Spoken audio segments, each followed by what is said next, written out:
Hello and welcome to ePrime this evening. I am Daedran. A private Thanksgiving service was held today for legendary reggae and ska artist Frederick Toots Hibbert. The service took place at the chapel at Perry's Funeral Home and saw only a few close family members in attendance due to COVID-19 restrictions. He was to be buried at Dovecot Memorial Park in the parish. However, there was a problem with the burial order and his body was taken back to the funeral home. Toots died at the University Hospital of the West Indies on September 11 after he was tested positive for COVID-19. The reggae pioneer is known as the leader for reggae and ska band Toots and the Maytals. In 2012, he was awarded the Order of Jamaica, the country's fourth highest award for his contribution to Jamaican music. Toots also won a Grammy Award for the Best Reggae Album in 2005 for his project, True Love. Rest in peace, icon. American rapper Post Malone copped 9 awards, including Artist of the Year at the 2020 Billboard Music Awards ceremony.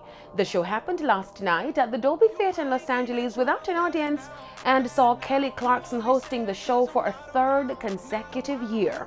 During the show, 8 of Malone's trophies were delivered in a cart by Kelly Clarkson, who pushed them to him, COVID style. Top male artist, and with that, you have won a total of 9 trophies tonight, my man. And we have them all right here, COVID style.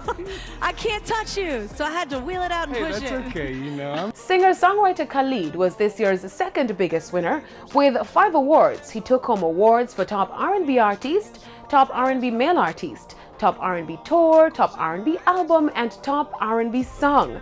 Khalid was followed by Lil Nas X and Billy Ray Cyrus, who won 4 awards each for their chart-topping collaboration, Old Town Road Remix. Other notable winners include Lizzo, who won Top Sales Award, rapper Cardi B won Top Rap Female Artist, Summer Walker copped Top R&B Female Artist, Kanye West won the Top Gospel Artist and Album Award for his project Jesus is King. The 2020 staging of the event had performances from Alicia Keys, Brandy, and Vogue, Luke Combs, and John Legend, who delivered an emotional performance dedicated to his wife Chrissy Teigen, who recently lost their baby boy. Legend performed his track Never Break from his latest album, Bigger Love. The show was originally scheduled for April 29, but was later postponed due to the COVID-19 pandemic. That's it for ePrime this evening. I am Daedran. Thank you for watching.